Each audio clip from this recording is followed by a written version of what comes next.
Audiobook, Money Does Not Exist. By Milco Baute. Written and published in the year 2021. Dedication. This is dedicated to entrepreneurs and the lazy, the brave and the fearful, those who fight and those who conform, those who have much and those who have nothing, the generous and the miserly, the giving and the stingy, those who succeed and those who fail. Although I cannot dedicate it to those who think they know it all, because there is nothing else for them to know. With sincere humility and for all the humble, with affection. Milco Baute. Money is a new form of slavery, which is distinguished from the old only by the fact that it is impersonal, that there is no human relationship between master and slave. Leo Tolstoy. Concepts and considerations. The technical concept of money is any asset or good that is generally accepted as a means of payment and collection for conducting transactions. Contrary to what one might believe, money is not only metals and papers we are accustomed to seeing as coins and banknotes respectively, but rather any type of asset that a community accepts as a means of payment. Naturally, physical money was created to facilitate transactions. Before money existed, transactions were carried out through barter. Imagine that I raise chickens, and you grow wheat, we could reach an exchange agreement. For example, I give you a chicken in exchange for a kilo of wheat. The problem arises when you are not interested in chickens. How would I be able to buy your wheat? If I could sell the chickens to someone else and they gave me something that you were interested in exchanging, then I could buy wheat from you. This is how money was born. But not only physical money, cash, is considered money. Electronic money, or any asset that can be used as a means of payment or collection, is also money. An invoice, for example, billing documents is also money, since its holder or the person to whom it is endorsed has the right to collect the indicated amount.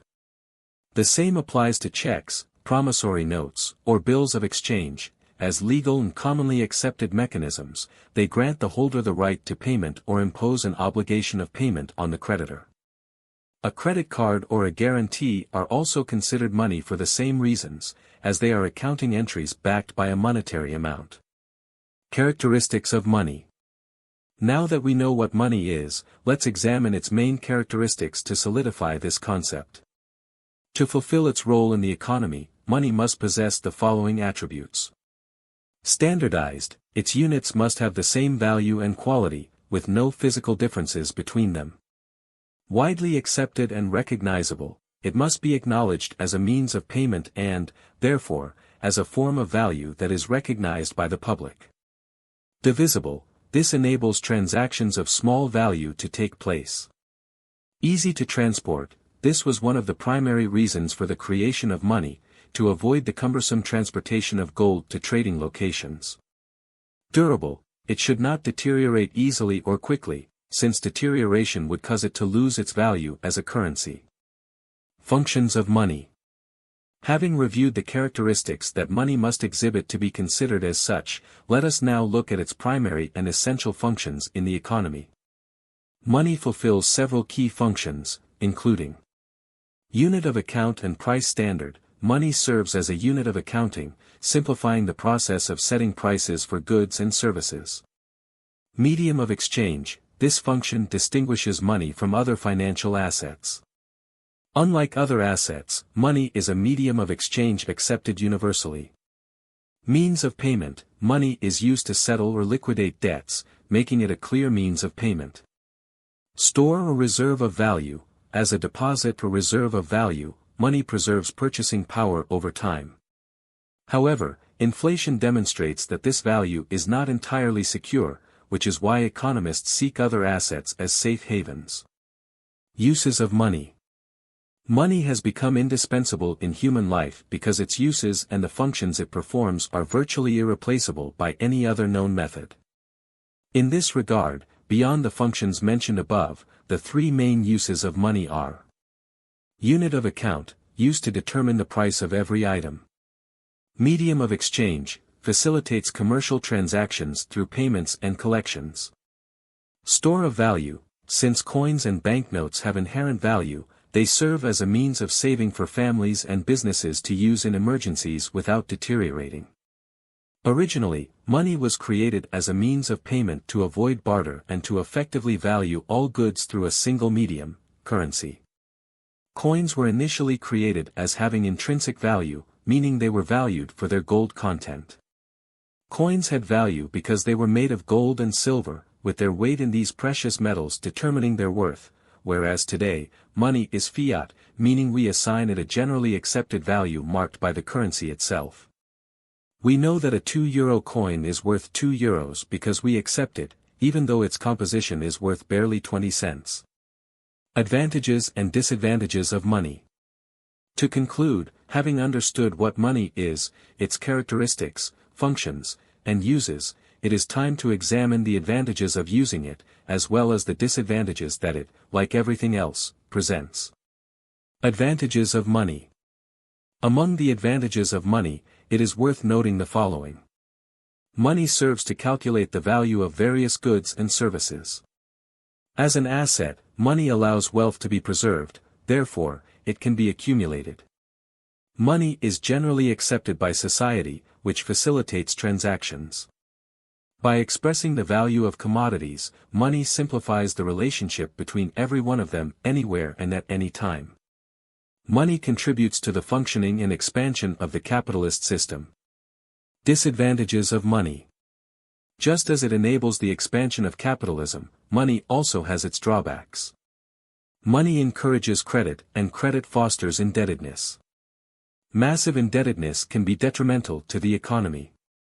Money promotes consumption, which could lead to mass consumption that contradicts sustainable development plans. As consumption increases, production increases proportionally. In summary, money is a double-edged sword. Well managed, it is a tool. Mismanaged, it is the destruction of any empire. Written by Andres Sevilla Arias and Stephen Jorge Pedrosa. Money today is debt.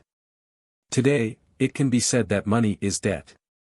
Have you ever wondered why current money is debt, how it is created, what its function is, or how you can best use it in your life? The reality is that a large percentage of the population lives in an economic system we barely understand. We work hard for much of our lives to buy our dreams, because they are almost always associated with material things, goods and services.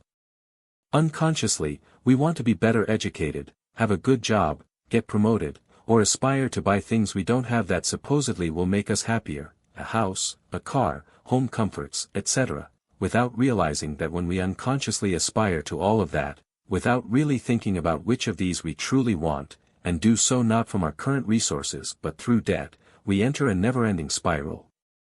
Day by day, we feel that life costs us, and for that reason, we will not stop fighting for that material happiness, without realizing that it will be ephemeral. Let's consider a common example. Buying a house, as most people do, can condition our entire life, and not for the better. When deciding to purchase a home, most people only compare the cost of rent versus the mortgage payment, but they overlook many other factors that play a significant role in the final decision.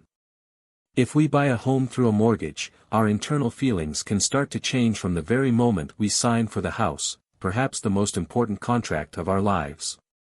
From that moment, the drip of money is constant and lifelong, all in pursuit of our great dreams. We start adding up: mortgage, down payment, notary fees, insurance, deed, local taxes, renovations, home decoration, all of which gradually feel like a heavy burden that keeps increasing. Our priorities and thoughts shift from things like traveling, enjoying freedom, or stress-free work, to having a singular focus each month on the mortgage payment, even more so than on other basic needs. Every extra saving is systematically directed toward paying off the mortgage. There is less and less money, and desire, for other things we crave. Many people, even after having paid off their home mortgage, remain marked by that burden and would say, if given the chance, they would never do it again. The reality is that we have normalized debt in our lives. We sign a mortgage, thinking it is the only and best path to achieving our dream of owning a home. At least I have a place to crash, some say, and so true, as in many cases it becomes a life-death. It is a clear example of what we are willing to do to have what we want, without accepting that we neither have the money for it, nor the knowledge or patience to consider alternative ways of buying this dream. Perhaps you have never crunched the numbers to see if it is possible, by renting and improving your financial education, to access a home without a mortgage. Even more profoundly, a rarely analyzed point is that by acquiring debt, we continue to feed a dominant system in the Western world that negatively affects us all, perpetuating economic crises, social tension, inequalities, greed, ego, and so forth. It is fundamental to understand why money is debt and why the current system, supported by banking institutions, is based on debt, a debt that can never be fully repaid. On the contrary, it grows exponentially, and it needs crises to reset and start over, leaving many people, and their material possessions, behind while making labor conditions precarious, as those burdened with debt must work at any cost to continue paying and not lose their assets. Who do you think wins in this game? A historical perspective. Let's go back in history to understand all of this. Until the Industrial Revolution, human beings lived in communities and had the capacity to produce goods, what nature provided, and services, the value of activities produced by human labor. People were self-sufficient in most aspects, and money was used only marginally. Everything changed radically with the Industrial Revolution. Once science began to explain the mystical with universal laws, humans believed they had the capacity to create almost everything the mind could imagine, and they moved production to factories. Most people began to interact and live differently. From being self-sufficient and living without strict schedules outside of factories, life became planned, leaving little time for leisure, reducing self-sufficiency, diminishing family care, and creating complete dependency on money. A new cycle began in which money went from being a means to an end to being associated with power. So much so that banknotes began to be printed with the faces of presidents and powerful people, a practice that dates back to the Roman era when coins transitioned from religious symbols to images of emperors. Until 1971, each country could create a maximum amount of money based on its gold reserves, but that year, U.S. President Nixon decided to break that rule. From that moment on, money became fiat. Banks were given the ability to create money out of nothing, without backing in a measurable asset such as gold or any other tangible value. This move changed the course of history. All the money that the Federal Reserves or central banks began to create was born as debt to be repaid to the governments. If, by that time, money was increasingly associated with power, states began to want to create more and more money to consolidate even greater power. Another privilege granted to banks, fractional reserve banking. Another privilege granted to banks was the creation of fractional reserve banking, through which a bank could create 10 times more money than it held in its reserves. Example: if you deposit 1,000 euros or dollars in a bank today, the government requires the bank to hold between 1 to 10% of that 1,000 euros, between 10 to 100 euros as a reserve, while the rest can be loaned out. This practice is followed by banks worldwide, except in Islamic banking, where the Quran itself mandates that 100% of all deposited capital be held in reserve. Thus, the remaining 900 is loaned out by the bank to other banks or individuals with the corresponding interest. If another bank receives the 900, it will keep 90 euros in reserve and lend out 810 euros, with the associated interest.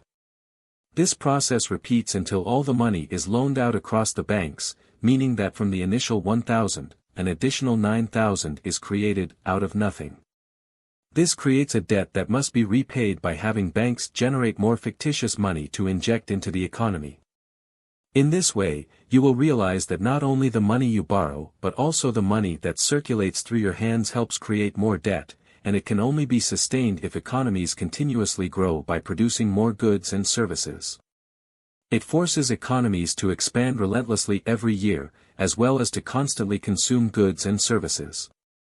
At the same time, that loaned money created out of nothing generates additional interest that must be repaid when banks lend 10 euros, created out of nothing, 11 euros must be repaid, because interest is generated. Then, when those 11 euros are lent, 5 euros must be repaid, and so on.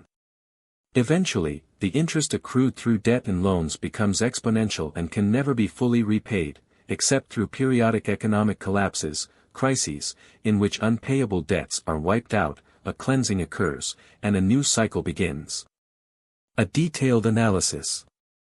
As you have seen, the current debt-based model is not sustainable, even if it is marketed as such. It doesn't matter if economies continue to grow in a forced manner, if governments offer more services, if consumption increases, or if we become more productive. Not even crises that serve as a reset can sustain the model. What is certain is that this approach will leave us more stressed, perpetually searching for happiness elsewhere, or believing that we need to reach a different place to feel better. We continue to incur debt as if it were a game, without considering how it affects our lives, working more, trying to find shortcuts to our dreams, and without realizing that we are destroying the planet, as if we had another place to go. There are ways to obtain the goods and services we desire using the money and resources we have, not through debt, but through our savings, by valuing our inner wealth and our ability to create and offer our skills. If we keep sidelining life in favor of material possessions and stop informing ourselves, believing that nothing can be done, someone else will inevitably take advantage of our money in our lives for their own benefit. There is much you can do right now, with your thoughts, your emotions, and your actions, to deliberately steer your life in the direction you desire, in alignment with who you are and in your own way. You always pay the price for living. You have the information, the resources, and the economic means necessary to take the first step, because only you can decide the price you are willing to pay and how you want to live. Written by David Vasquez. Fortunate and grateful. 6 reasons why you should feel fortunate. You woke up and are alive. You have a roof over your head. There is food on your table. You have someone who loves you. You can see, feel, hear, smell, and taste. You are healthy. Reasons to be grateful. Being grateful goes beyond waiting for something extraordinary to happen before you express thanks. Saying, "thank you," now and then does not make you a grateful person. In fact, it is likely that when you were a child, your parents, grandparents, or caregivers instilled in you the habit of being thankful, whether when someone gave you a gift or did something kind for you. But this is merely an act of upbringing and politeness. So, what does it mean to be grateful? Being grateful means being aware of and joyfully accepting the privileges and blessings that continuously come your way. It is about acknowledging, acting with humility, and valuing what is truly important. It means rejoicing in the way things are and in the natural flow of your life. Have you ever sat down to think about how many people and events, directly or indirectly, contribute to making your day possible? From the mother who gave you life, to your father, teachers, doctors, friends, and family. Consider, for example, the farmer involved in growing the fruit you enjoy first thing in the morning, or the sun, the rain, and the water. Being grateful is essential to living in happiness and fulfillment. Appreciating who we are, what we have achieved, and what we have learned is fundamental to living with a high degree of satisfaction and well-being. Every action has an equal and opposite reaction. This statement is likely familiar to you. It is one of the fundamental laws of motion and is part of Isaac Newton's greatest scientific discoveries. As Rhonda Byrne mentions in her book The Magic, when we apply the concept of gratitude to Newton's law, it means that every act of giving thanks always provokes an opposite reaction of receiving. Therefore, the more grateful you are, the more reasons to be grateful will come into your life. Keep in mind that you will always receive the same amount of gratitude that you give. What happens when you are not grateful? When you are not grateful, you cannot receive more in return. You interrupt the flow that improves your health, relationships, happiness, wealth, and progress in your work, career, or business. To receive, you must give. Gratitude is about giving thanks, and without it, you deprive yourself of the magic of receiving everything you desire in life. Ultimately, when we are not grateful, we treat life's offerings as if they held no value. By failing to list our blessings, we may unwittingly fall into the trap of enumerating negatives. We list negatives when we talk about what we do not have.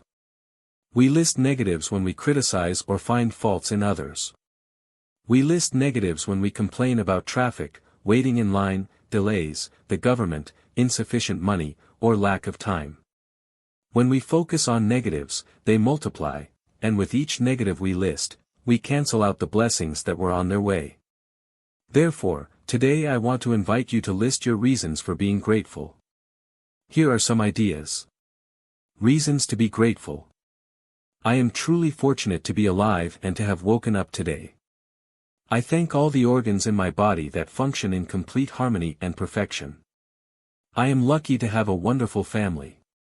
They motivate me to be a better person every day, to surpass myself, and to bring out the best in me. I am grateful because every day is an opportunity to learn, renew, and be better than yesterday. I thank you from the bottom of my heart for having such generous and special people in my life, people who have supported me and been with me during the toughest moments.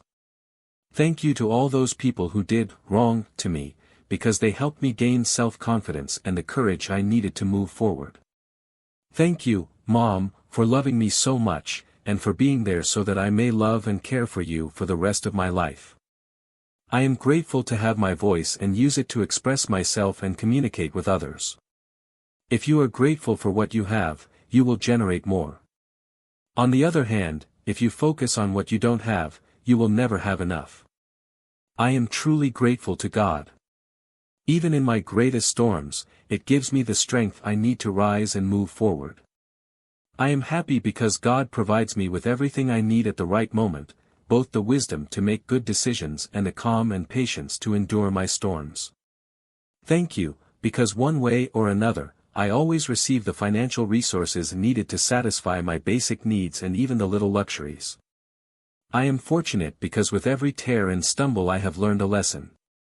Life has made me grow and become a more human, resilient, and understanding person. I am grateful for each challenge that has come my way because they have made me truly appreciate life in all its nuances.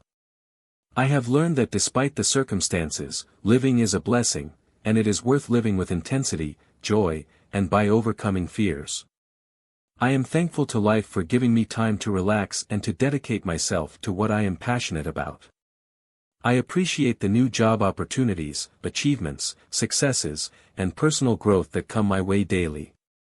Everything flows, and I feel fulfilled and full of joy. Thank you to all those who appreciate and value the outcome of my work. I especially thank everyone for trusting me and for their support.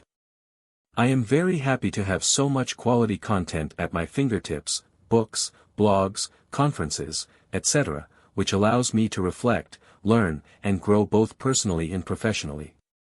I am truly grateful to have food on my table every day. Sometimes it's a feast, and other times just bread, but I always have nourishment available. When you are grateful, you stop being a victim and become the one responsible, the protagonist of your own life. Thank you from the heart for having practically an unlimited supply of drinking water at my disposal. I am grateful for my intelligence, which knows how to combine the necessary resources to carry my projects forward. I am deeply thankful for the air I breathe. I give thanks for my legs that allow me to walk and enjoy my daily strolls. Breathing, relaxing, fresh air, nature. Thank you, my spoiled ones, pets. They make me very happy, just by looking at them, they bring me immense peace and joy. Thank you, little birds, for that sound so relaxing and enveloping.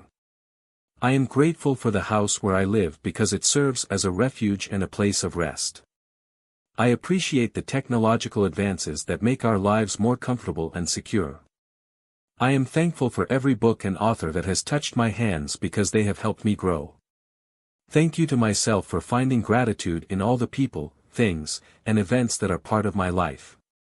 Thank you very much. Benefits of being grateful. When practicing gratitude becomes part of your way of being, your life is flooded with countless physical and emotional benefits. You become a more optimistic person with a positive attitude. That is, despite any circumstances, you focus on the good you have at that moment. You reorient your attitude toward abundance and the positive possibilities, which brings you greater well-being and happiness. You focus your attention on what truly matters: family, a hug, an "I love you," a "take care, my love." By this I mean that you become less distracted by trivialities, those little things that make you feel like nothing is ever enough, that blind you from seeing life's blessings. Gratitude also enhances your interpersonal relationships. This is because you concentrate on people's positive qualities and virtues rather than their flaws. You accept them as they are, and criticism no longer forms part of your vocabulary. Gratitude helps you cope with worries, adversities, and shortcomings that may still exist in your life. Therefore, being grateful is one of the best antidotes to stress and negative thoughts. When you experience gratitude, you tend to have more positive thoughts than negative ones. Even those neutral or negative past situations often transform into positive memories. Do you see? It isn't the circumstances, it's the eyes with which you view the world. So, make gratitude a habit, a way of being and living in harmony with life, with yourself, and with all that you have and have achieved. You can direct your gratitude toward yourself, your family, and preferably toward the universe, life, God, or any other higher concept that feels familiar to you. Challenge to start being grateful. Regardless of the methods to begin practicing gratitude mentioned in this article, I'd like to offer you one extra tip. Every day, for 30 days, as soon as you wake up, or as soon as possible, make a simple list, it can even be mental, of 10 reasons why you feel grateful in your life. Next to each blessing, write the reason for your gratitude. This exercise will be very effective in helping you get used to being thankful and incorporating gratitude into your lifestyle. You will see how the universe provides you with even more reasons to be grateful. Important. You must feel gratitude deeply. It's not enough to simply write or mention a few words, you need to feel it as intensely as possible, with all your heart. Live it, notice the emotion that a particular object, circumstance, or person evokes in you. At first, you might find it challenging to identify 10 reasons every day. But if you allow yourself to be guided and carefully examine everything you have in your life, whether it's related to health, family, friendships, work, success, money, joy, nature, etc., you will discover more than 10 reasons to be thankful. If you still cannot find a reason to feel gratitude, start by comparing yourself to people who have very serious problems. I even recommend visiting the nearest emergency room. You will realize that you are fortunate and have received so much from life. Make gratitude a way to be. Embrace the wonderful benefits of cultivating this habit. 1 Thessalonians 5 verse 18. Give thanks in all circumstances, for this is God's will for you in Christ Jesus. Money does not exist. A system impossible to hack, called blockchain. As controversy is always swirling around it, some say it is outright a scam, others claim it is the future of our economies, some say it is a technology that will strip power from states and return it to individuals, while others argue that it is causing very serious environmental problems. It is for this latter reason that I have decided to speak about it before addressing the actual existence or real value of money. To begin, let's start from scratch to understand what a cryptocurrency is, but first, let's look at what money is. A small disclaimer, the following account is not historically precise. The development of money has seen many twists and turns around the world, and taking all these nuances into account would turn this piece into an entire book. Commodity money. Fiat money. Fractional reserve. Fiat currency. Cryptocurrencies. Commodity money. This belongs to the times when exchanging values was intuitive. I have one valuable thing, you have another that I consider equally valuable, and that's it. But often it wasn't that simple. It might have worked great for both tribes, but it turns out that apple harvests occur months before salmon fishing. By the time of the exchange, the apples would be rotten and worthless. However, the parties could reach an agreement. I give you the apples now and you promise to give me the equivalent in salmon in a few months. But if there's one thing as old as humanity, it is deceit and procrastination, so it's natural for the Apple tribe not to trust that the deal will be fulfilled. One thing they could do is place themselves under higher authority, a trivial power. If one party fails to keep the pact, the chief would punish the cheater.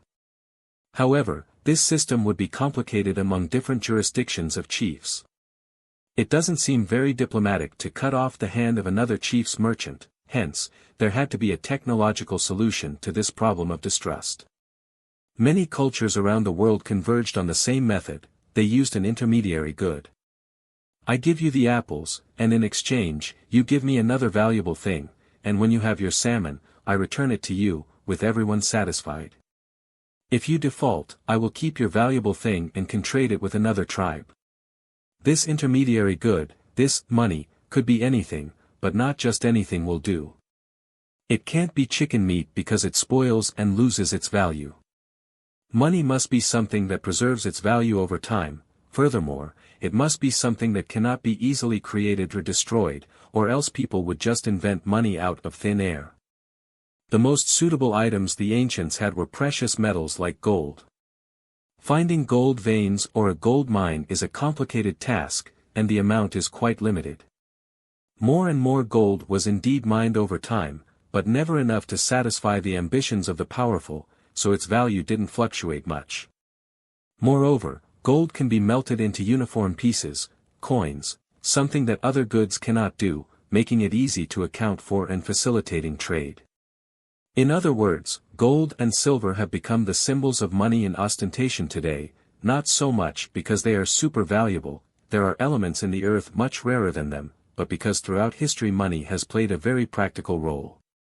However, note that although these coins might seem just like the ones you carry in your wallet or have in your bank, in reality, they are different. The use of coins made from gold and precious metals continued for millennia. Consumers and banks exchanged these coins so abundantly until the economies of some countries grew so much that carrying coins became cumbersome. Imagine an entrepreneur who wants to buy an enormous plot of land to set up a factory. Would he have to bring bags and bags of gold coins to the owner? That seems very impractical. Again, this calls for a technological solution, and this time it was popularized by central banks, which safeguard the state's gold. How about this? The bank said to the entrepreneur, instead of taking out your gold, I will write you a document certifying that such an amount of gold exists in our vaults. If you want to exchange that gold for something else, you just have to hand over this paper, and the new owner will then possess that gold, not a check, but an anonymous check. In short, instead of exchanging two valuable things, gold and money, what is now exchanged is a valuable thing for a promise of a valuable thing. The promise is that if you go to the bank, you will be able to withdraw an equivalent amount of gold.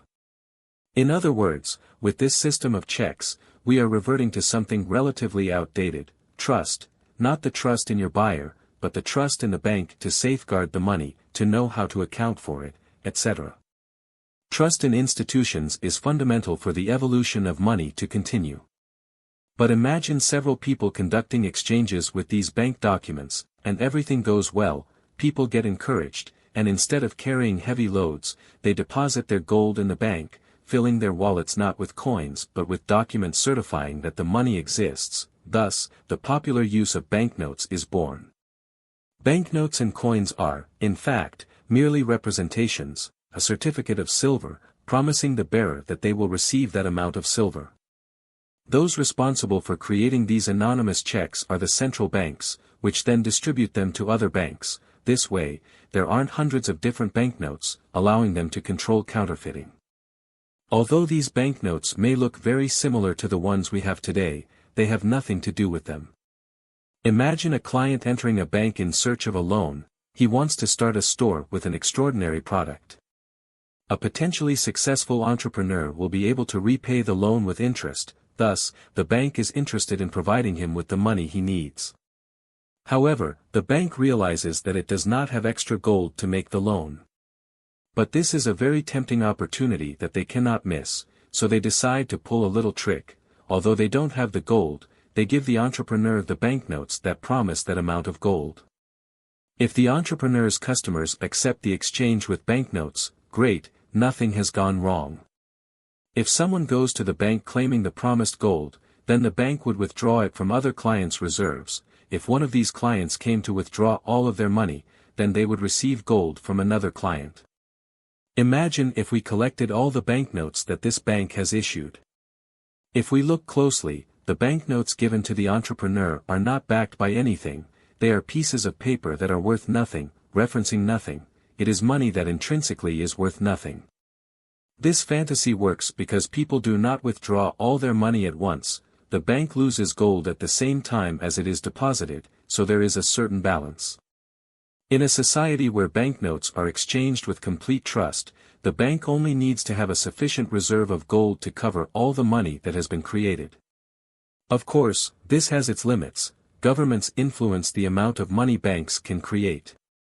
This system is commonly called fractional reserve banking. That system is the one that virtually all banks around the world use today, and moreover, nowadays, besides having paper promises which, in essence, are worthless, we also have computer-recorded promises that, in essence, are worthless. When you see money in your bank account, don't imagine that there's a vault full of bills and coins backing its value. It's literally just a little number in a database, in a ledger. When you have expenses or income, that number goes up or down, changing the value in other accounts, but behind it there aren't any little elves moving gold bars between vaults. With these numbers, we aren't truly tracking how money moves. Accounting is money. Most of the world's money doesn't exist as coins or bills, but as numbers in a ledger. It may sound completely crazy, but that's how it is, and it works, because just as with banknotes we trust the banks. When I work myself to death for a month for my boss and he exchanges that time to boost the figure in my bank deposit, I don't think I've been swindled, because I know that a whole bunch of other people will want those little numbers in my account and will be willing to exchange them for goods and services. Even though we know that those numbers are empty, even though intrinsically they have no value, it is society that gives them value.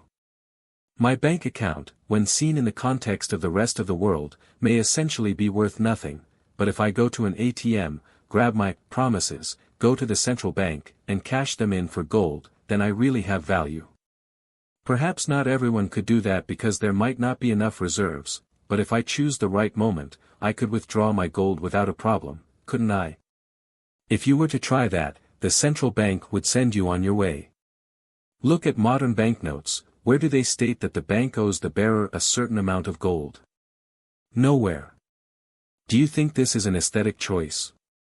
Why did this change occur in history? For many reasons, socio-political, economic, historical, topics for another discussion. The fact is that, in the past, money was a promise to obtain gold or silver. That was what gave value to a mere piece of paper, the gold you could get using that paper. The system behind this connection is called the gold standard, for it is the origin of value. The money you have in your bank and in your wallet no longer follows the gold standard, which is why if you go to your central bank, they won't exchange your banknotes for gold, because those banknotes are no longer a promise of gold, so then they are a promise of what? This is where the state steps in with fiat money. In Latin, fiat means, let it be done, because it's essentially the state pointing at a piece of paper that it manufactures and saying, this is equivalent to 6 gold bars. But it's a worthless piece of paper. How is it going to be worth so much gold? Because I am the state, I command and decree that this paper is worth 6 gold bars, and all of you will accept it. So, if I go to the central bank with one of these, what will they give me in exchange? Absolutely nothing, because there is no valuable object backing that banknote. It is valuable simply because the bank says so. Okay, but if you set the value, at least it will remain stable. Well, we'll do everything possible, they might say, but it is true that having control over the value of the currency is useful. If another state sells much more than we do to another country, simply because of changes in its currency it becomes cheaper, we could slightly adjust the value of our own to make it more attractive and have them buy from us. For a small price, we would be improving our economy. Reviewing what's been said. Initially, we exchanged objects that we considered of similar value, then we chose a valuable fetish object to use in all exchanges. Later, we used as a medium of exchange promises to obtain that fetish object, even though many of those promises, although not in practice, were completely empty. And now we exchange empty promises to obtain an entity that, in itself, has no value whatsoever. In more detail, most of our transactions are insignificant changes in the little numbers in a ledger kept by the bank, and the connection of that ledger to reality. Its value depends on our governments. And all of this works because behind it there is a system of institutions that back it up. Without them, money is worthless, it's something ridiculous. But it seems we have returned to something very primitive, a third party that makes exchanges possible, an external agent in which we place our trust. But what happens if you don't trust? What if you decide to break away from this system, gather a group of people to form your own community, and use your own currency, independent of the rest of the world? The answer is that you can't, it's illegal. In Spain, for example, the European Central Bank prohibits the use of any currency other than the euro. It is the only legal tender. Generally, this is the case in other countries as well, although some currencies are used clandestinely. Perhaps you've been led to think of fiat money as awful, but it would be foolish to deny that it has advantages. Well managed by central banks, it protects the value of money against the tricks that clever schemers might pull. But it's understandable that some people don't trust the institutions. It doesn't seem fair that we are forced to use this system, and they see all of this as a major problem. However, as we've seen before, where there is a trust issue, a technological solution always emerges. In 2009, an anonymous person, although it is suspected that it might have been a group, published an article with a concept that would spark a movement. In the article, different technologies that had been percolating for decades were brought together to create Bitcoin, a currency that wouldn't require a system to watch over it, money that didn't need trust in institutions, but was solely protected by the science of hidden messages, cryptography. I'm talking about cryptocurrencies, a 2.0 gold. Is that even possible? As we've seen, the money we have in the bank is reduced to small numbers in a ledger. If you have an expense or income, it is recorded in that ledger, and it is the bank's job to ensure that all those changes are correct and that no one is trying to defraud anyone. This system is centralized. The bank is the one that holds and controls the ledger. In the Bitcoin system, the opposite occurs. Every user who is part of the Bitcoin network has a copy of the ledger. When a Bitcoin transaction occurs, all the ledgers are updated and saved. That is, unlike the bank's ledger, which is private, you can only see your own transactions. The Bitcoin ledger is public. That said, user privacy is protected through their nicknames. What would happen if I fabricated a transaction? Could I steal someone's money? The answer is no, because not everyone can modify the ledger. Only special users, called miners, can do so. When you want to make a transaction, you ask a miner to write it into the ledger. For providing this service, the miner receives a number of bitcoins. Currently, the reward is about 6 bitcoins per block, although every 4 years it is reduced by about half. This is called the halving. This makes it increasingly difficult to obtain them, much like finding a vein of gold becomes harder over time. By the decision of Bitcoin's creators, there can only ever be 21 million units, mimicking gold, which is finite on Earth. And what if a miner is corrupt? What if they accept false transactions or invent them to collect the reward?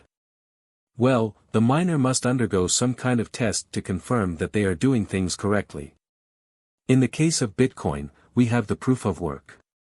The idea is that if a miner wants their block to be added to the ledger, they must come up with a secret number. This number is unique and depends on the content of the block, so the only way to discover it is through trial and error.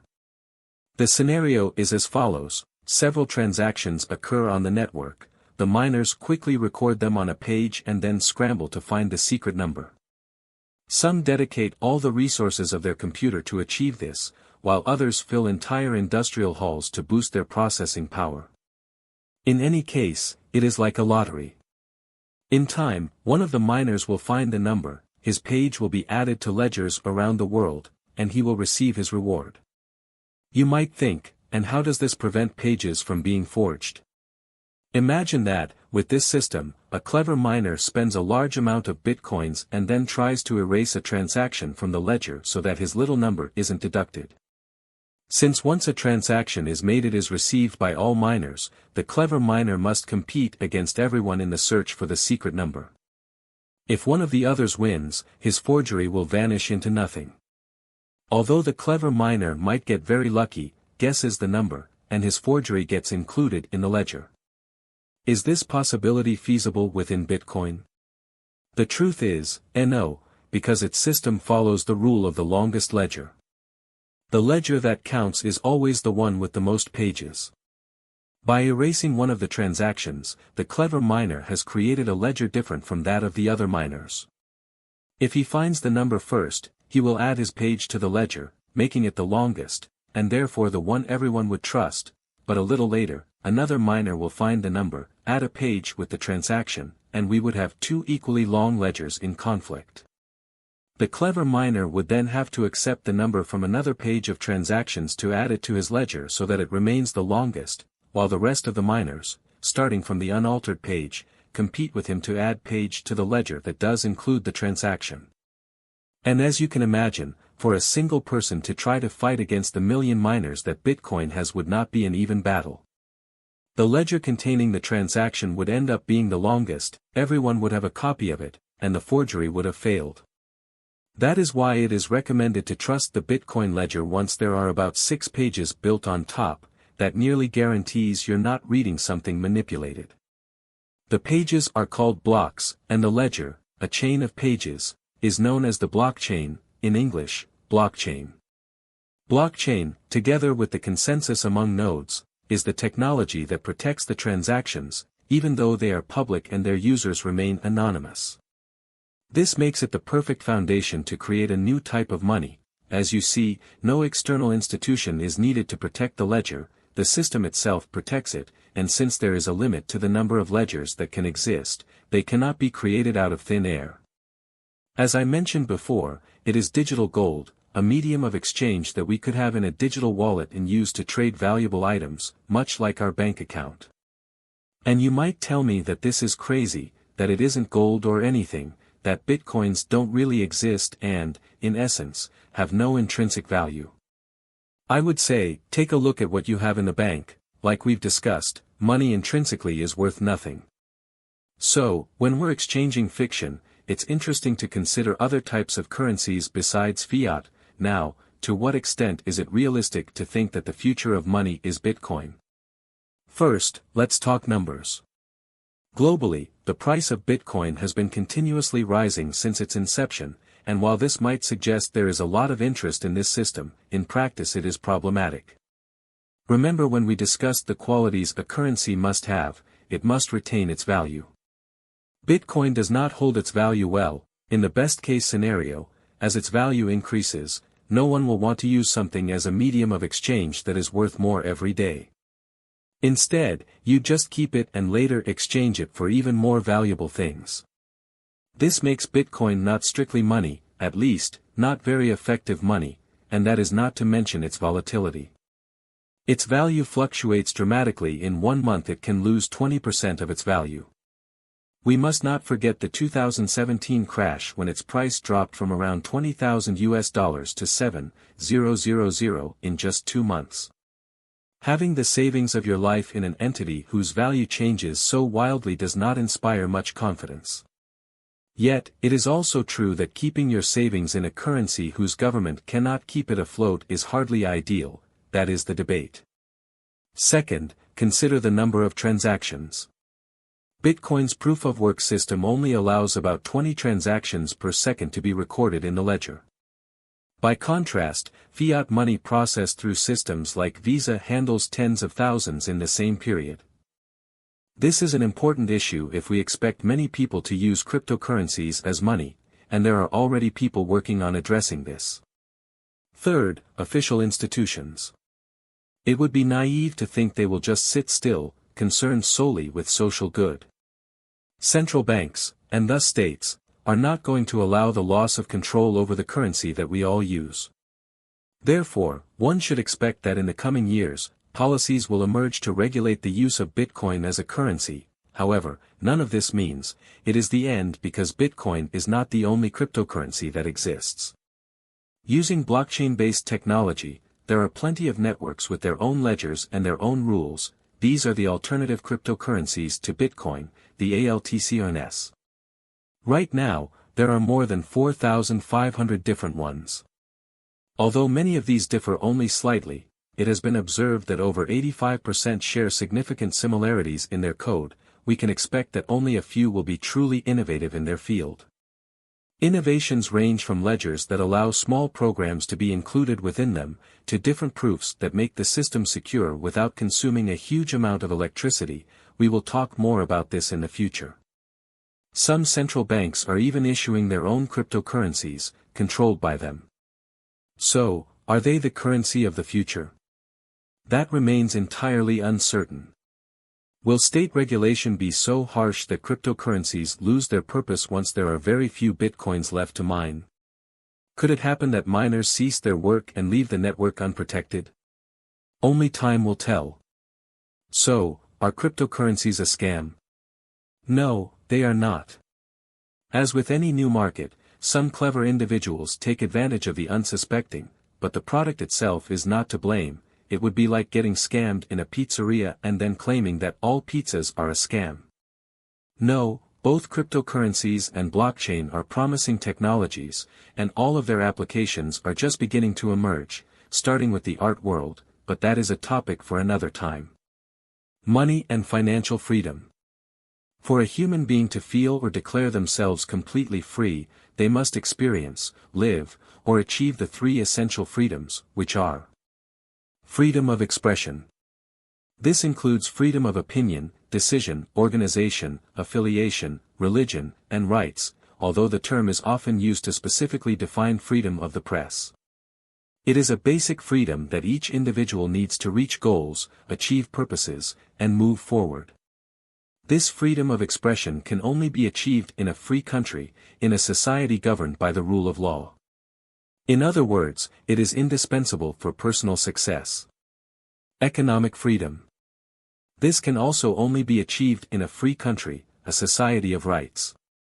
Only the capitalist system can achieve this without excuses, limitations, or government interference. Since it benefits the government for people to achieve goals, prosper, start businesses, employ staff, and for everyone to pay taxes, capitalism promotes and facilitates a free market economy in private property. Today, in this program, I will offer some advice and keys to achieving economic independence. Spiritual freedom. This is not based on human laws or related to freedom of expression in religious terms, but on spiritual foundations, the laws, ordinances, statutes, and commandments of God as revealed in His Word. And when I say laws, I do not mean the law of Moses or the 10 Commandments, but rather living by and obeying the Word of God by which the heavens and the earth were made, both the invisible and the visible, the spiritual and the physical. I speak of being at peace and in communion with our Creator, which is the only way to achieve this spiritual freedom, by obeying, pleasing, praising, and worshiping our Creator, not just outwardly, but by living according to His order, and will day by day, demonstrated by our fruits of love, faith, peace, patience, temperance, kindness, mercy, forgiveness, etc. Absolutely no one can, as I have said, feel completely free, even if they have plenty of money and live in a free country that respects their right to economic prosperity without having to answer to anyone, if they are not in communion with God, their Creator, and Maker. For without that communion, one will be enslaved either to vice, sin, lust, greed, evil, anger, indifference, or arrogance, and become an unhappy, unsatisfied, sick, and despicable human being, because none of those will bring peace and happiness if one does not have God. Their peace and joy will be vain and fleeting without communion with their Creator. How many cases do we know? How many wealthy or well-off people have taken their own lives? Because the abundance of good is given by God. Jesus said in His Word, "I have come that they may have life, and have it to the full." And he also says, God will meet all your needs according to the riches of his glory in Christ Jesus. The Lord gives abundantly to those who ask without reproach, but he does not want us to lose humility and salvation for a bowl of lentils like Esau did, or for vain and fleeting gains. God primarily wants our soul to prosper. He supplies our needs, not our whims. He blesses those who bless, those who act generously, those who help, those who come to the aid of another in need, for that is why he created us, not for vanity or selfishness. God also blesses the diligent, enterprising, hardworking, intrepid, skillful, and wise person. He blesses businesses and makes them prosper, even more so when they come from people who fear God and seek him with all their hearts, and trusting him with their lives, their plans, and their works. God has mercy on everyone, and if we are alive, it is by God's mercy, not because we are good or noble. How many wicked people do not live long lives, making life miserable for others, yet they will have to give an account in eternity. We will all have to account to God for what we did and decided with our short lives here on earth.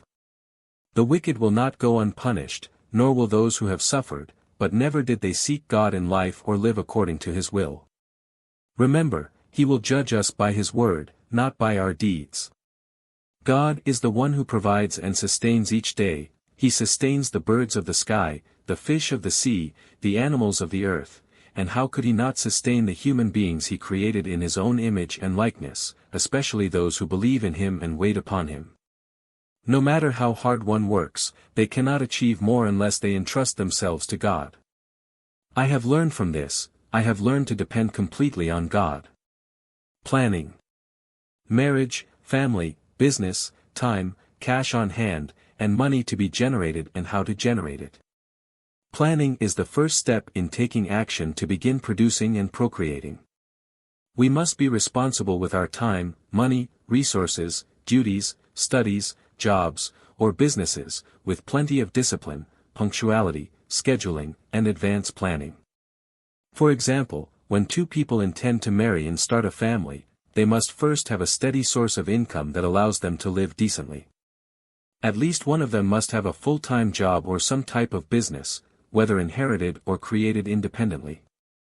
But being realistic, because every business is difficult in the beginning until it starts to grow, what we calculate, or plan is not always what we earn. I have known many people who even fail in marriage because once they became independent and started earning a little money, the results were not as expected, and they ended up in debt after debt, spending what they did not have because they thought they were going to succeed. Everything happens gradually. You have to sow and patiently wait for the fruit, not spend the little you earn or incur too much debt. You must be cautious and prudent. The second step is to have a home to live in, whether rented or owned, rather than living crowded with relatives or other people. Living together as two people can be difficult. Imagine if more than two people are involved. Remember that God commands that we leave our father and mother and join with our spouse, becoming one flesh. The third step is to save and plan expenses so that money multiplies, reproduces, or at least stretches enough to avoid being in debt or frustrated because it is insufficient, since we are not managing it wisely. I recommend using the 60-20-20 method. Allocate 60% of our income for paying bills and debts, 20% for saving and investing, and the remaining 20% for extra expenses, outings, etc. If one job or business is not enough, start another and plan your time. If your spouse works, it will be even better, as that would be two steady incomes. However, if your income is low or average for a standard family, do not indulge in luxuries you cannot afford. For example, do not move to a house with a pool if you only earn $1,500 to $2,000 a month. Do not use credit cards to pay bills or other debts, because you will never break free from that vicious cycle and will always be a slave to your debts. Do not buy a new car if a used, cash-paid car can suffice. Learn to be modest, to be content, and to live according to your resources. Use of money. Means of exchange. Money belongs to no one, it has no owner, if anything, it belongs to God. It is a tool for public use. Money must flow, it cannot stagnate. Money generates money. It is the best way to make money. Working for someone else or providing a service is only one method, but no one gets rich by working for others. Apply these 3 basic principles and start doing what people with money do, and your life will change. You will begin to earn the money you need, the money you desire, and the money you deserve. They taught you to look for employment, to study so you can earn more, but while working for someone else, and that you need a lot of money to buy assets or start a prosperous business, and you see that as something very far off. Lies. They only stole your dreams, trampled on your goals and purposes. They have taught you to be a slave to someone else who controls your life and your time. The worst part is that you end up teaching the same thing to your children. You lose when you lose sleep, so wake up, and don't fall asleep, because we are already in the 2nd decade of the 21st century.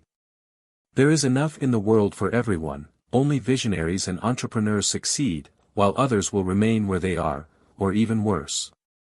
We are accustomed to associating work with money and money with work. We believe that the only way to generate or earn money is by doing traditional work, or that work is done solely to earn money. Many times we work or do a job without actually earning money. We only earn money when we secure a contract or provide a service for our work. We also tend to associate work with something physical, but that isn't always the case. There are many ways to work that only require the mind or the voice. A job, trade, or profession generates income, not necessarily by clocking in hours for a company. There are countless jobs, trades, and professions. You don't always need to work a full day for a company or go to a specific place to do your job. Many people work from their own homes.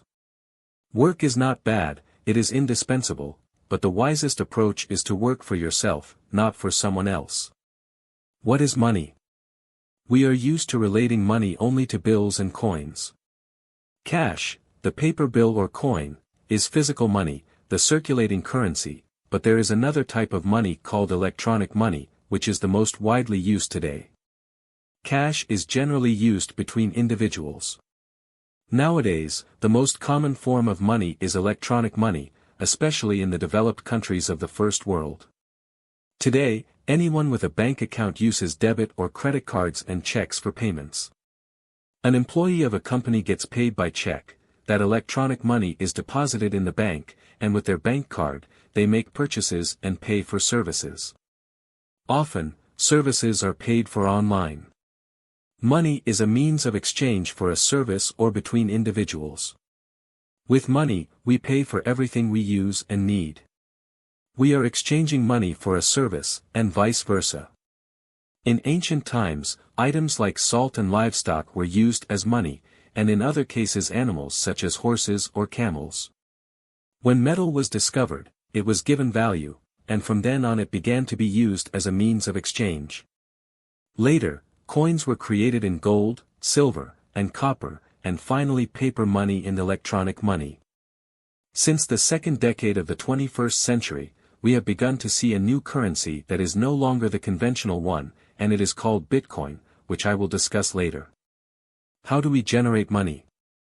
I can give you several ideas, and you don't necessarily have to apply these, some, or all of them, you can have your own. These ideas are independent of a job that trades hours for a salary, because that does not make you independent, and it never will as long as you don't seek a way to become independent. Learn at least one trade and advertise your services. If you don't advertise, you don't sell, and if you don't sell, you don't earn. If there's something you like, perfect it and offer your service in that field, even if it isn't a stable income.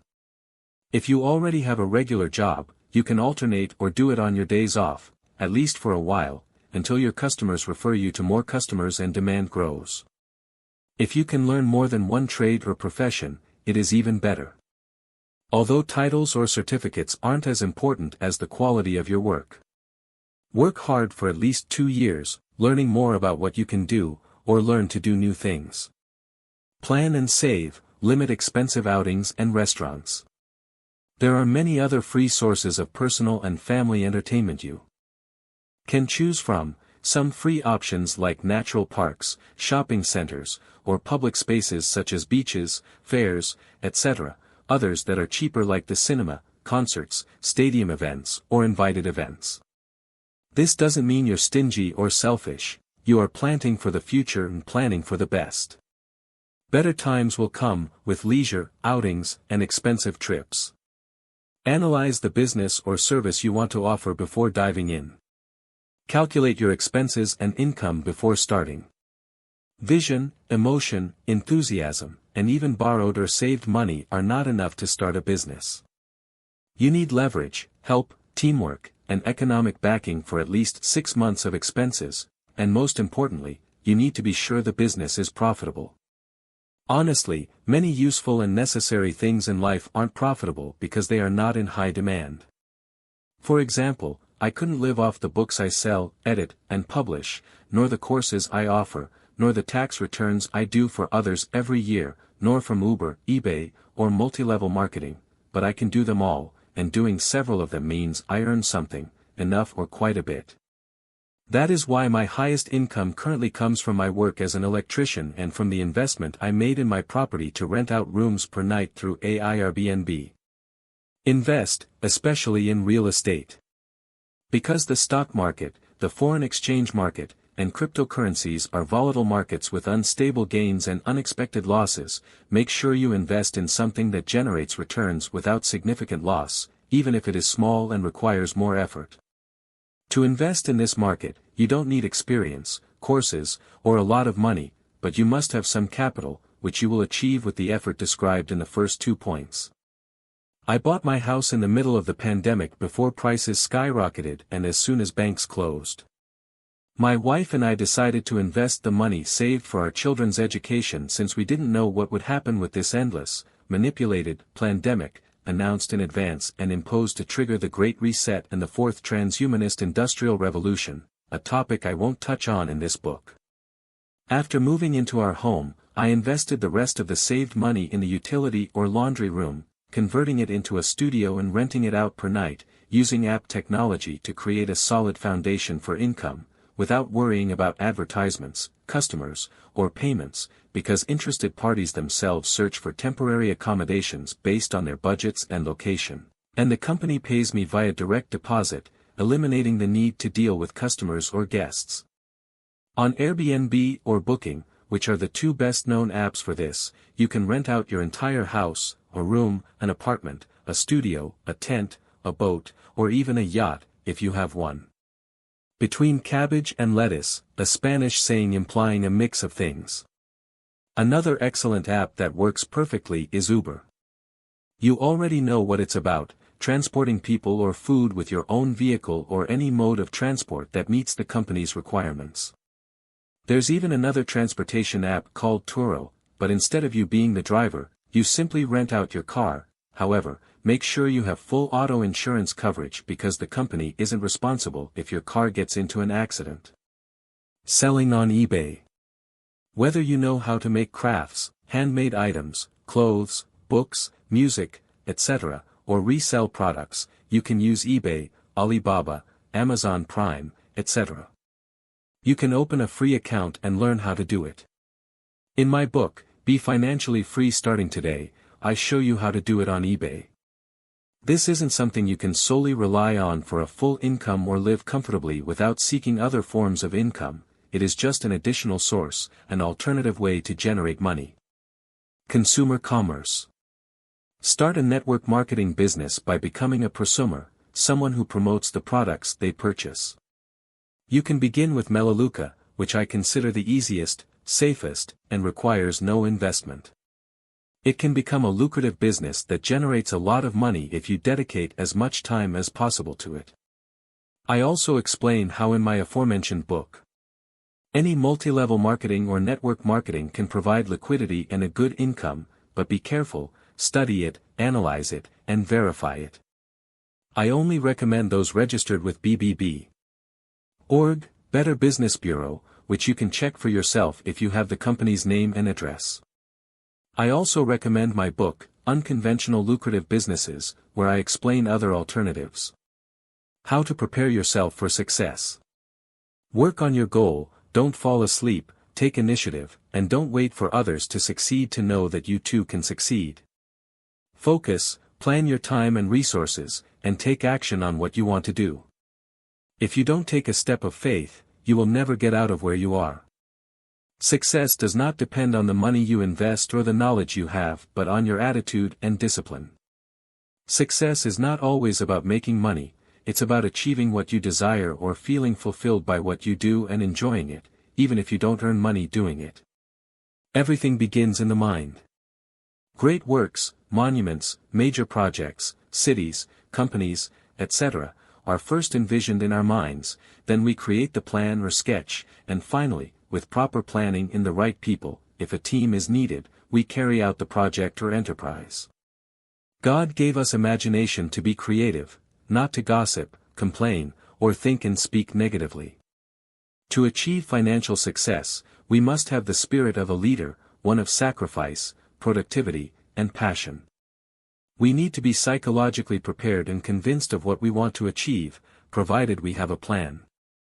If necessary, even more than one plan. A person who knows how to diversify, i.e., do several things at once, has more economic backup because it is better to earn a little from many things than a lot from a single thing. When that one thing collapses, fails, or declines, you won't have another source to fall back on because you didn't sow in other fields. It is better to have several businesses or trades than to rely on just one. You do not necessarily have to invest money to achieve financial success, you must invest time and willpower to learn, to improve, to perfect yourself, or to enhance the quality of what you offer or have embarked upon. You must also think big because that's how you attract success and great things. As the successful magnate Donald Trump once said, if you're going to think big. We must be competitive, proactive, and focused, aiming for first place rather than second, as if we were competing in a race. But this requires dedication, sacrifice, effort, and skill, to redeem time and seize opportunities. We must not waste our brief time in life watching television, listening to gossip, or engaging in unproductive activities. We must always be willing to learn, no matter how old, even though it's best to start young, with strength and more energy. If we wait until we are 50, we will have lost an entire lifetime to build a future that is slipping through our fingers, or at least we won't pursue it with the same energy and vigor. As I said, discipline is essential for achieving success, more than resources or knowledge. For example, Bruce Lee, martial arts master and actor, was successful in his career because he dedicated a great deal of time to his passion, his art, his business, his profession, and although he was not technically the best fighter in the world, he became the fastest, and that's why he never lost a fight. His profession wasn't to fight in competitions and tournaments but to teach martial arts. Yet he was challenged many times by competitors and masters, beating them all. This was due to the discipline he cultivated to perfect his skill, investing time and sacrificing some things. To think big, here are 10 valuable tips, the 10 secrets of success by Donald Trump, that you should keep in mind. Be conscientious.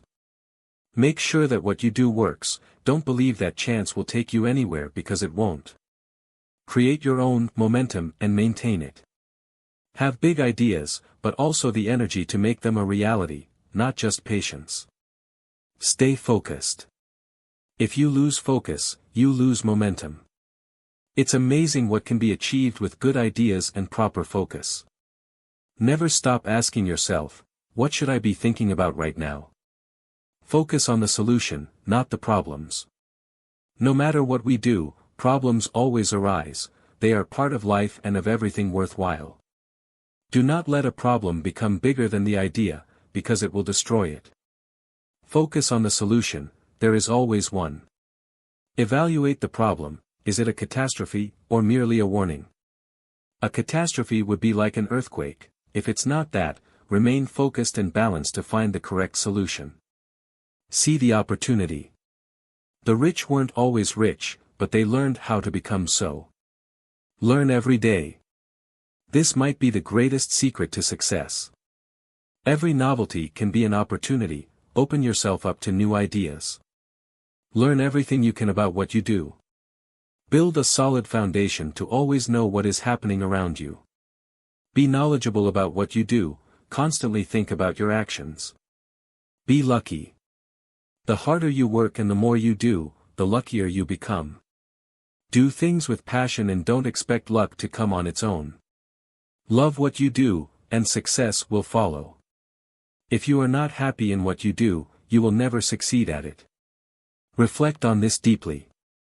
Often, you will be frustrated, but you must take that frustration as a great motivating force to carry you where you want to go and not remain where you don't want to be. Get passionate. Visualize your own victory. Never be negative, your problems will turn positive. View problems as challenges and enjoy solving them. Problems will always arise, no matter what you are doing, believe that you are capable of solving them. Be positive. Think of your success as if you have already achieved it, live it and transmit that energy. A victorious attitude leads to victory. Be intelligent. Be aware of what you have, the value of your ideas, and ensure you know how to use what you have properly. There may always be more to learn, but have the ability to learn successfully, because that's what you want, success. Embrace it, and you will be happier.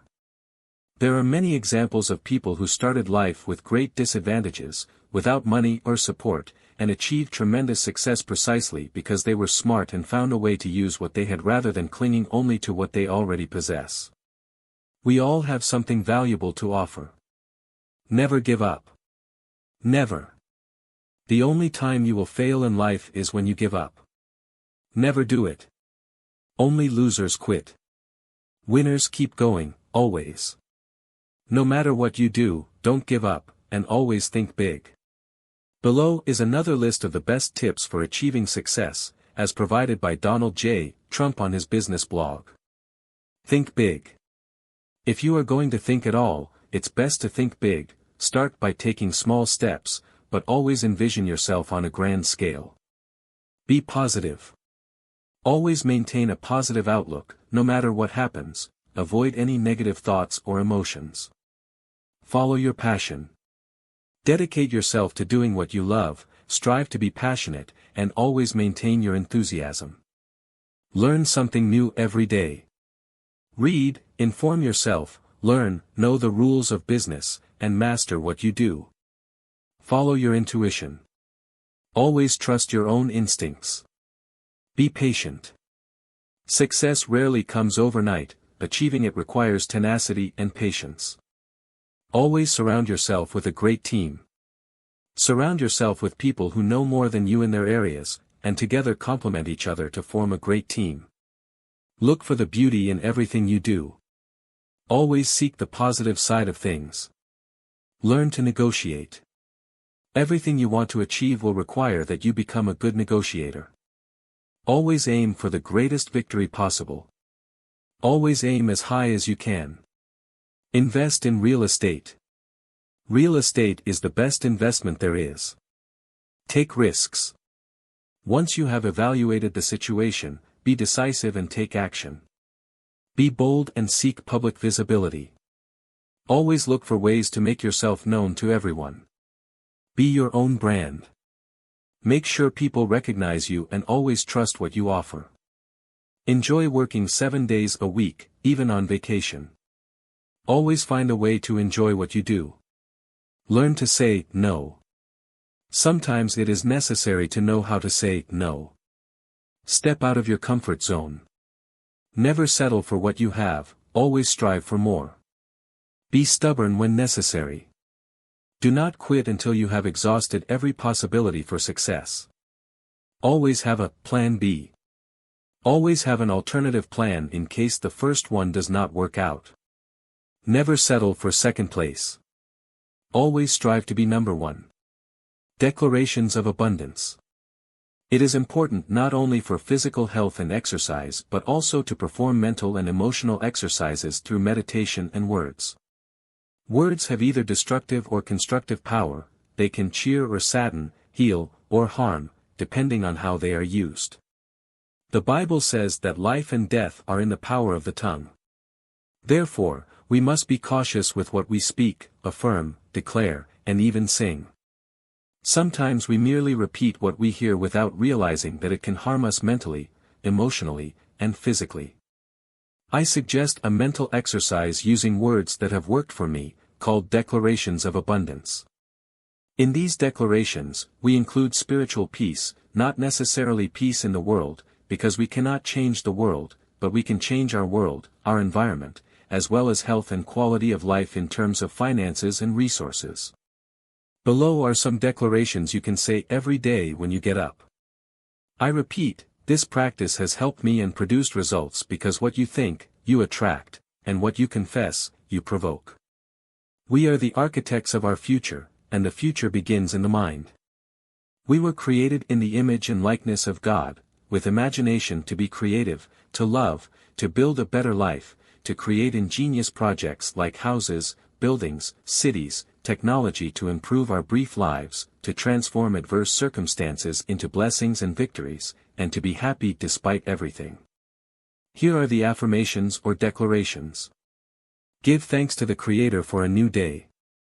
Entrust your life to Him, your family, your home, your work or school, your city, etc., blessing Him and recognizing Him as He is, your God, your Father, your healer, your helper, your comforter, etc.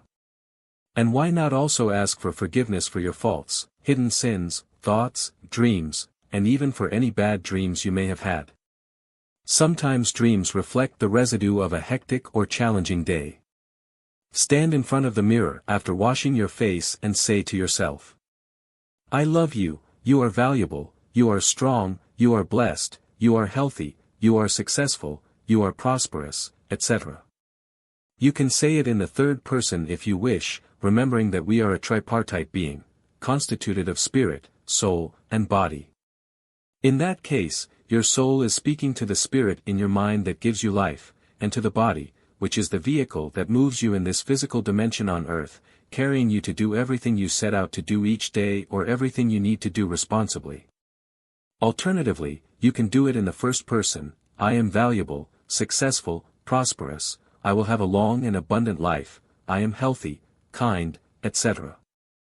Also declare. Today I will be productive, or proactive, I will have ingenious ideas, I will help others face life, smile, and live a better life with my love, my advice, my knowledge, etc. I will be hardworking, courageous, and will not fear bad news, I will live and walk by faith, trusting in God and allowing Him to use me. Also declare. My circumstances are changing and prosperity is flowing into my life now, I am a prosperous, creative, and enterprising person, and I deserve to be prosperous and abundant, my bank account is growing, and unexpected income is flowing to me, I enjoy sharing with others and will have abundance to do so, my family depends on me, and I will be responsible with my resources, my income, and my expenses so that I can receive even more, I am a winner, like a magnet for money. Prosperity benefits me, my loved ones, and many more than you can imagine. Finally, you can declare this to begin building your future in your mind and attract it to you, so that the universe moves everything in your favor with God's help. The Bible says, to him who believes, all things are possible, to him who asks, it will be given, to him who calls, it will be answered, and to him who seeks, he will find, paraphrased. Since all that is physical is controlled by the spiritual realm and originates there, you can provoke that by affirming and claiming it, asking with faith and believing that you deserve it, as the Bible says in Hebrews 11. 6. Declare, next year, I will earn $1 million.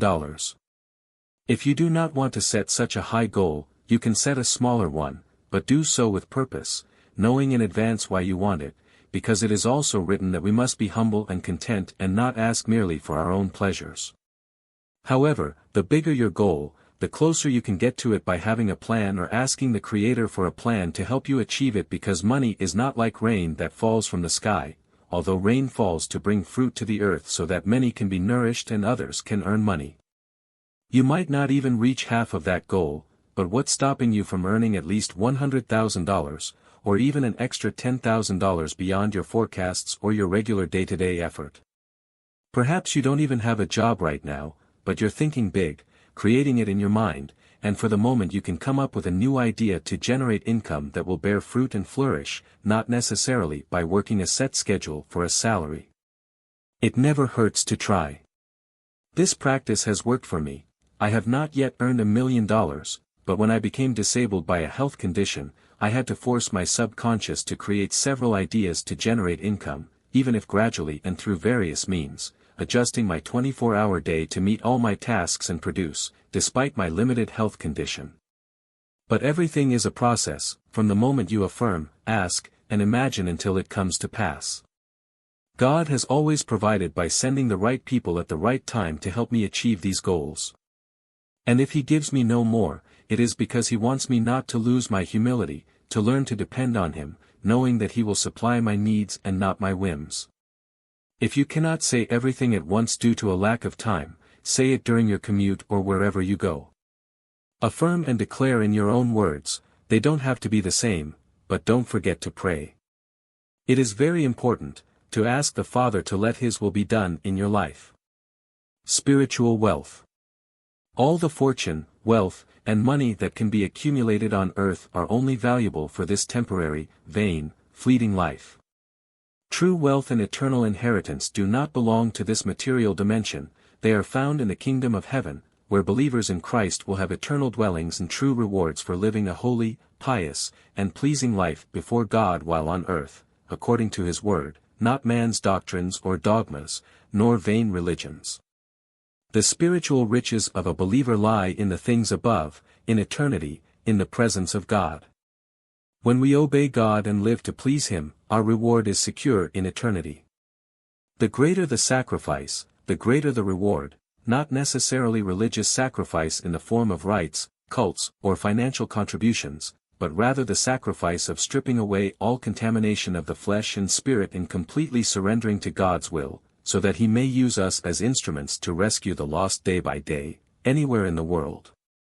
Then the Lord Himself will say to us, "Well done, good and faithful servant, you have been faithful over a little, I will set you over much, enter into the joy of your master."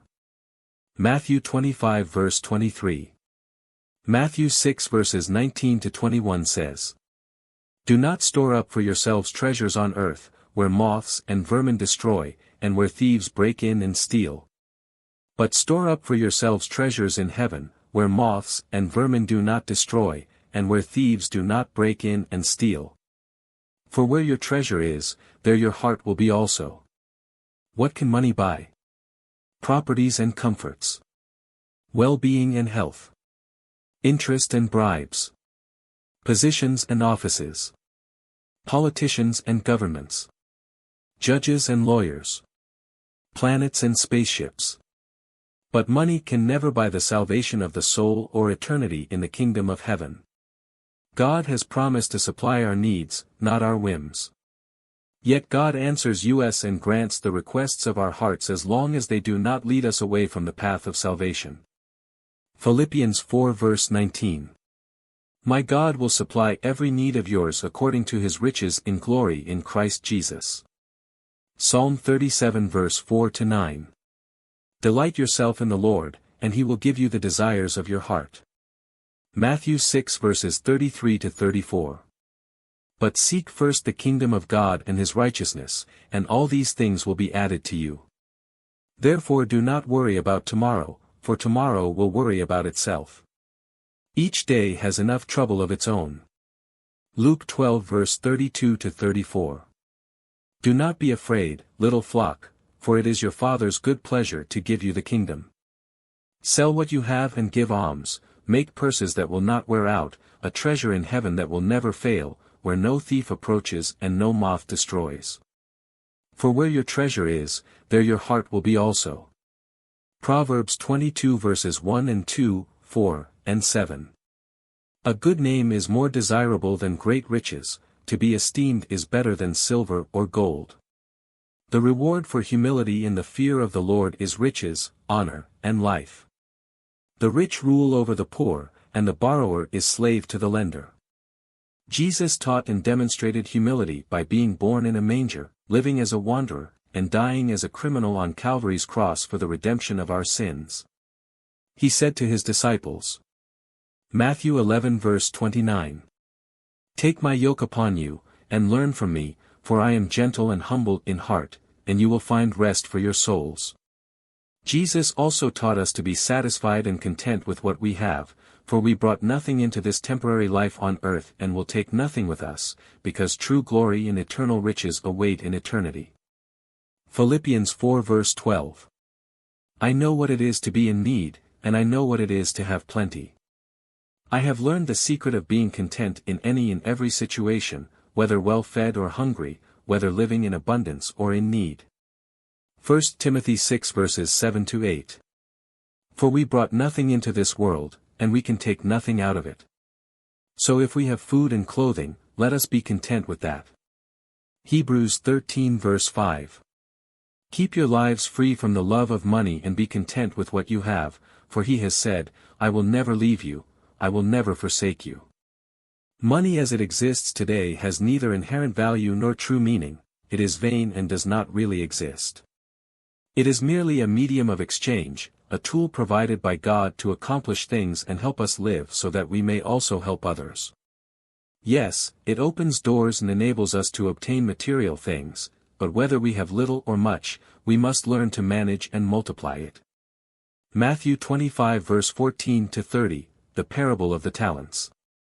For the kingdom of heaven is like a man who, going on a journey, called his servants and entrusted to them his property. To one he gave 5 talents, to another 2, and another 1, each according to his ability, and he went away. Then he who had received the 5 talents went at once and traded with them, and he made 5 more talents. Likewise, the one who had received the 2 talents made 2 more talents. But he who had received the 1 talent went off and dug a hole in the ground and hid his master's money. After a long time, the master of those servants came and settled accounts with them.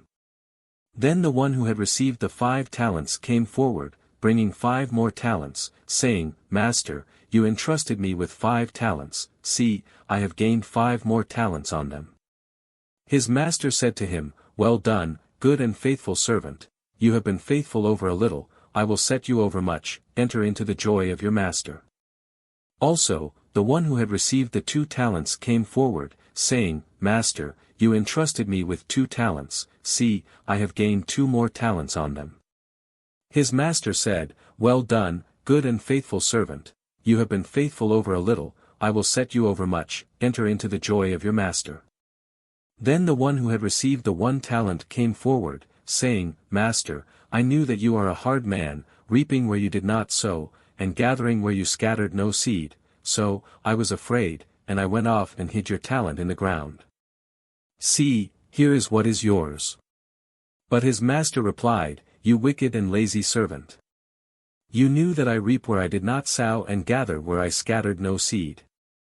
Then you ought to have invested my money with the bankers so that when I returned, I would have received what was my own with interest. So take the talent from him, and give it to the one who has the 10 talents.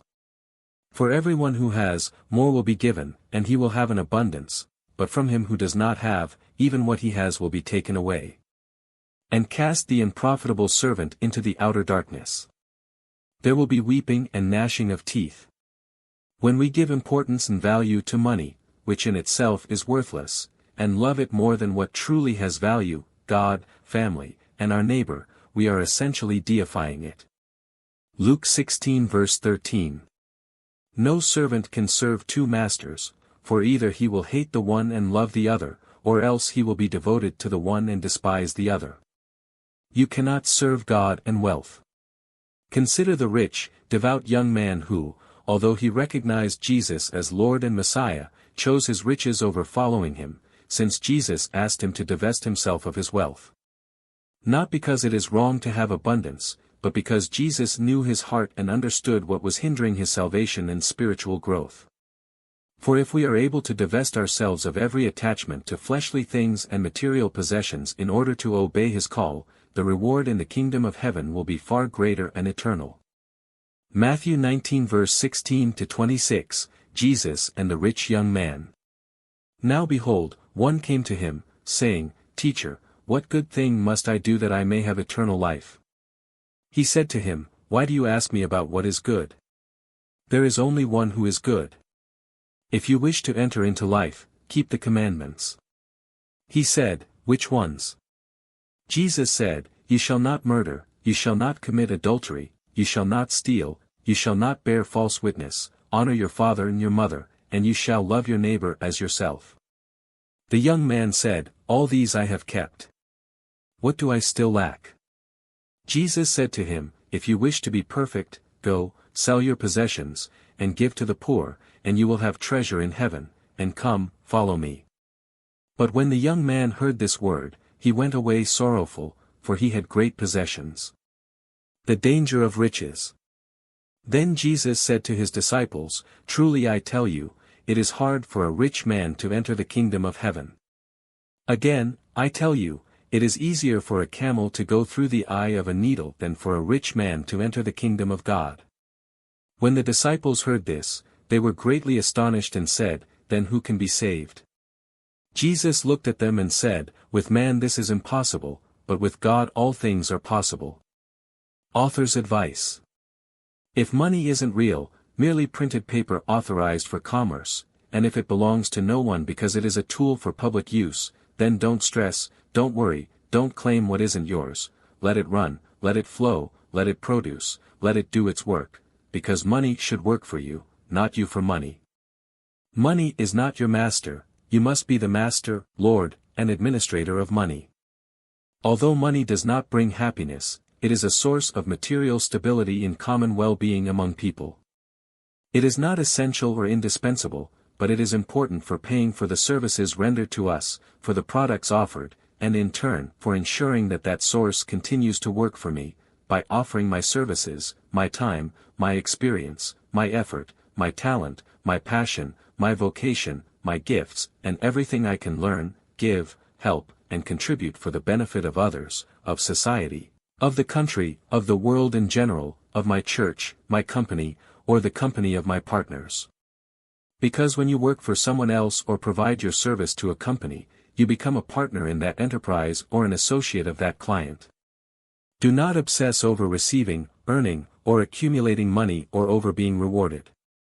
Sometimes we offer our help, our service, and our time, not necessarily for money or personal gain, but simply because we can help others, be useful, and fulfill our purpose as human beings. Ambition and selfishness lead people to moral and spiritual ruin, because it is better to be respected, loved, and admired than to possess properties, large sums of money, and vain comforts. Over time, money, or the concept of money, changes, and its value diminishes. Amid industrial changes, technology, economic and political crises, inflation, and speculation, we find that we receive less even though we earn more because as prices rise. We feel we are not prospering, not advancing, unable to pay our debts, contribute, or progress. We must adapt to these economic changes and begin to sow now, to secure our future before we are caught empty-handed, because the money we know today will soon vanish. Everything will be digital, computerized, and electronic, so it is necessary to create a virtual wallet right away.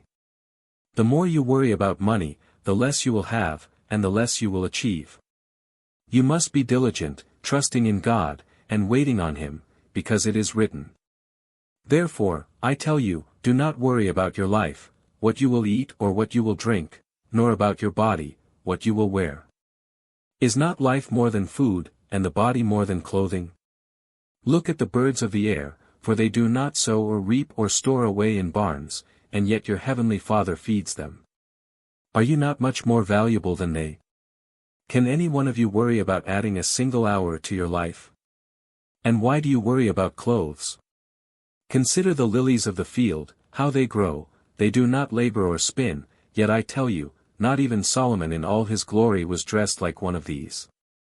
If that is how God clothes the grass of the field, which is here today and tomorrow is thrown into the fire, will He not much more clothe you, you of little faith? Therefore, do not worry, saying, what shall we eat, or what shall we drink, or what shall we wear? For the pagans run after all these things, and your heavenly Father knows that you need them.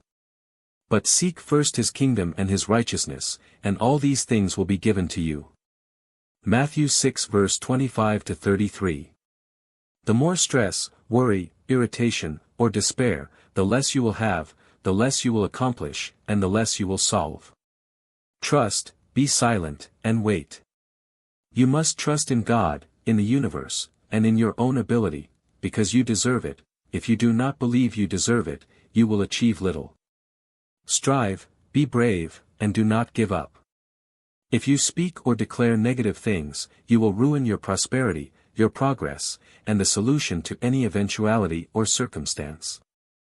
Better to be silent or declare victory with faith and conviction. Waiting is necessary because it affirms you, consolidates you, strengthens you, and builds emotional and spiritual maturity. Money is not indispensable, you are indispensable. Do not give importance to that which is unimportant.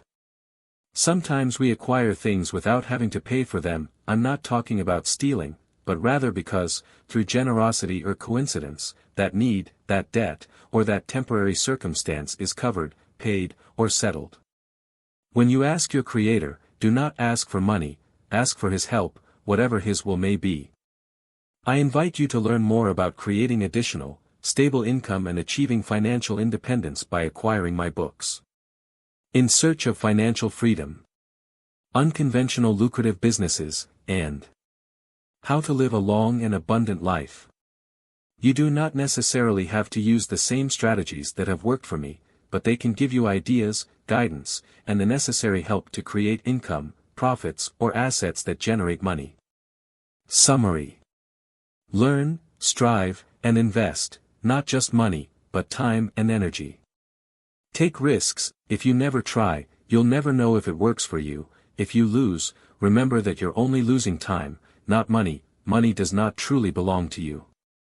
If you win, you solve your problems and reward your efforts. Focus on solidifying your independence by stabilizing your income. Do not concentrate solely on generating wealth. The more things you do, the more income you will receive, whether little or much. Many small streams can add up to enough, or at least what is necessary. Life and unexpected circumstances have led me to learn several trades, both manual and intellectual, and although I don't hold a doctorate or extensive experience, I strive to do things correctly and give my best. Over time, you will discover the best in yourself, your passion, and what truly produces for you, because it is the best you know how to do. For example, as a child, I loved drawing and wanted to be a visual artist or painter, but that wasn't truly my call. After failing my oil painting exam at art school and being disqualified, I realized that wouldn't be my livelihood. Then, out of necessity, I chose a career available at the time based on my final grades in high school, a technical career in electrical energy systems, which I later practiced and continued to practice on my own, offering my service, time, and knowledge to those who need an electrician. For a time, I was also an amateur photographer and earned my living from that. I built stable customers and every week had events, birthdays, Sweet 16, weddings, etc. I even earned more as a photographer than as an electrician. However, I felt that my true vocation was more to teach than to practice, so I created a basic course for beginner electricians, wrote my own book, and produced videos for both theoretical and practical classes. This generated more income for me when I became disabled due to a health condition, and although it wasn't a huge amount, it helped, as my wife's work supplemented our expenses. Eventually, I discovered that my passion was writing, something I naturally learned or inherited from my father, who was also a writer, editor, and filmmaker. I wanted to venture into that too, but although I studied to become a cameraman, I couldn't secure a position at the film archive due to the crisis we were experiencing in Cuba at the time, known as the special period, when film production was severely limited. I realized that writing was my calling when my father gave me an old typewriter, which I used to write articles and treatises. I never thought it would generate money, it was just a hobby. After retiring for health reasons, I devoted more time to editing and publishing for others than for myself. I learned how to publish my own books online and realized that if I helped others do the same, I could charge for my time and service. And from 2016 until now, December 2021, I have been doing just that, with 68 authors so far and more than 170 books published, generating a little extra from various sources.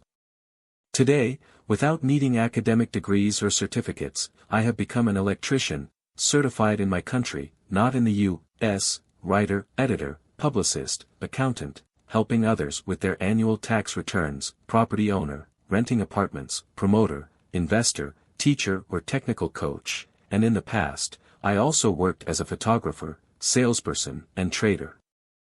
I have several bank accounts and use credit to invest in these businesses and pay employees. Being financially free or independent does not mean being rich or accumulating huge sums of money, it means living securely and gratefully, whether you have little or enough. It is about creating a solid foundation with one or more sources of income that enables you to live comfortably. End of the book. Created by Baute Production in Tampa, Florida, United States of America. Phone, 813-693-8879. The author's biography. Milco Baute Lopez, a Cuban writer, editor, and educator, has woven a fascinating trajectory over the decades. His pen, infused with passion and creativity, has been a beacon of knowledge and artistic expression since 1992 when he began enlightening the world with his insightful articles. The most significant chapter of his life was written on December 10, 1995, when Milco crossed borders and oceans to settle in the United States.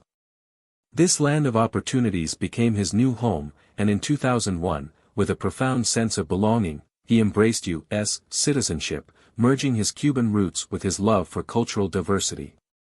The pursuit of knowledge and wisdom has always been a constant in Milco's life.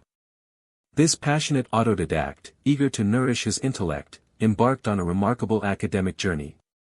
He studied philosophy through an online course offered by the University of Edinburgh in Scotland, and in 2016, he successfully completed his academic journey, becoming a graduate of this venerable institution. Milco Baute is not only an accomplished writer but also a prolific author. From 2008 to the present, he has given life to more than 100 books, showcasing his literary talent in both English and Spanish. In addition to his personal work, Milco plays a pivotal role in the publishing industry as an editor, writer, and distributor, collaborating with other authors to bring their stories to the world. One cannot fully grasp the rich palette of Milco's experiences without mentioning his technical background as a graduate in Cuba in 1986 as a technician in electrical power systems. This distinguished profession led him to practice his craft with skill for over 2 decades before his passion for writing and education led him down new paths. In summary, the life of Milco Baute Lopez is a symphony of creativity, perseverance, and dedication. His journey from the Cuban shores to the borders of the United States, through academic exploration and prolific literary production, is a testament to his unwavering spirit and commitment to cultural enrichment and knowledge in all its forms.